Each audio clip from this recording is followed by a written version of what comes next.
നമ്മുടെ ഗൗതം കുട്ടൻ എത്താണ് duet with seniors റൗണ്ടില്. So welcome Gautham on stage. The stylish man. ഗൗതമേട്ടൻ. എടാ ഗൗതമ, ഗൗതമ ബുദ്ധ, സുഖാണോ? സുഖാണ് സാർ. നല്ല രസമുണ്ടല്ലോ ഇവന്റെ വേഷം. Thank you sir.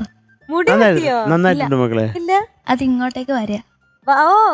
മുടി ഹെയർ സ്റ്റൈൽ സമയമില്ല ഇതിനോട്ടി, സമയമില്ല. കാരണം ഒരു സൈഡിൽ ഒരു ദിവസം ഒരു സൈഡിലോട്ടും അടുത്ത ദിവസം പുറകോട്ട് പിന്നെ മറ്റേ സൈഡിലോട്ട് ഒരു ഹീസ് വെരി ബിസി അല്ലേ?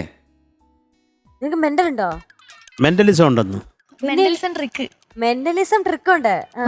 മെന്റലിസം എനിക്ക് ഇച്ചിരി മെന്റൽ ഉണ്ടെന്ന് ഞാൻ കേട്ടെ അവനോട്. സത്യമാണല്ലോ എന്ന് നമ്മൾ വിചാരിച്ചു. മാമിന്റെ ഷർട്ട് സാർ ഇടക്ക് ഒരു ഉത്തരം പറയല്ലേ? പറയരുത്. അപ്പൊ എല്ലാവർക്കും മനസ്സിലായി ശരത്തിന്റെ സ്വഭാവം. ഓക്കെ, അല്ല എം ജി സാർ. അപ്പൊ എല്ലാവർക്കും മനസ്സിലായി. രാക്ഷസം വിളിക്കുന്നല്ലേ വിളിക്കുന്നത്. ഞാൻ സ്പീഡിൽ ക്വസ്റ്റ്യൻ ചോദിക്കുമ്പോൾ പറയണേ. 1+1. എടാ ഇത് അവസാനം 3000 വരുന്ന അതല്ല, ഇത് വേറെ. 1+1 2+2 4+4 8 4+2 6. വേഗം ഒരു ഫ്ലവറിന്റെ മനസ്സിൽ വരും. ഒരു ഫ്ലവറിന്റെ മനസ്സിൽ ഓക്കെ. ഞാൻ 4 ഫ്ലവറിന്റെ പേര് പറയാം.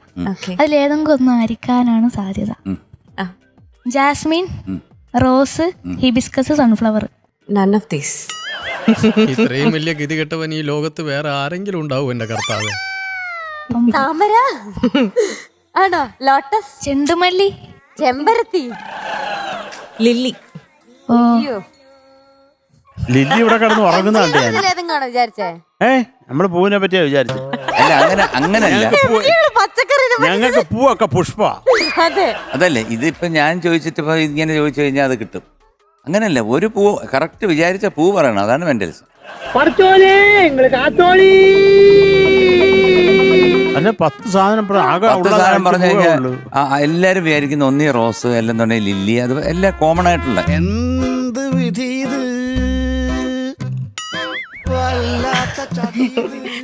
കഴിഞ്ഞ മെന്റലിസം തീർന്നു.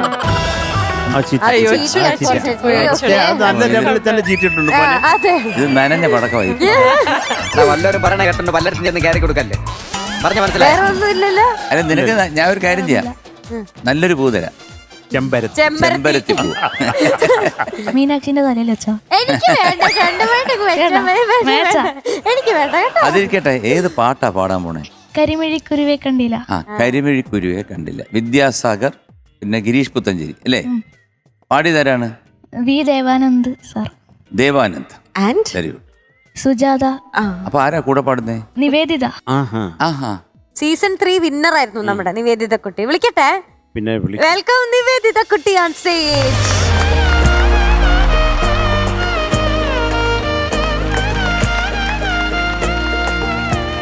നിവേദിത കുട്ടി, ഹലോ. എന്തുകൊണ്ട് മോളെ വിശേഷം? ഓ സുഖം. ഞാൻ നിങ്ങളൊക്കെ കൊറേ മിസ് ചെയ്തു. സുഖമായിട്ടിരിക്കും സാർ. മക്കൾ പാട്ട് പാടുന്നുണ്ടോ? അതോ അവിടെ കിടന്ന് ഉറങ്ങുകയാണോ? അല്ലല്ല, ഡ്യൂവറ്റാ. അതല്ലെന്ന്, പാട്ട് പ്രാക്ടീസ് ചെയ്യുന്നുണ്ടോ? പാട്ട് പഠിക്കുന്നുണ്ടോ? ഉണ്ട് പഠിക്കുന്നുണ്ട്. വയലിനോ? വയലിന് നോക്കുന്നുണ്ടോ? അവിടെ പഠിക്കുന്നുണ്ട്. അല്ല അതൊക്കെ വായിക്കുന്നുണ്ടോ? വായിച്ചു നോക്കാറുണ്ട്. മോളെ എത്രത്തോളം ഒരു ഇൻസ്ട്രുമെന്റ് നമ്മുടെ കൈകളിൽ വരണമെന്നുണ്ടെങ്കിൽ അത് അത്രയും പ്രാക്ടീസ് വേണം. ചെയ്യുന്നുണ്ടോ? ചെയ്യുന്നുണ്ട്.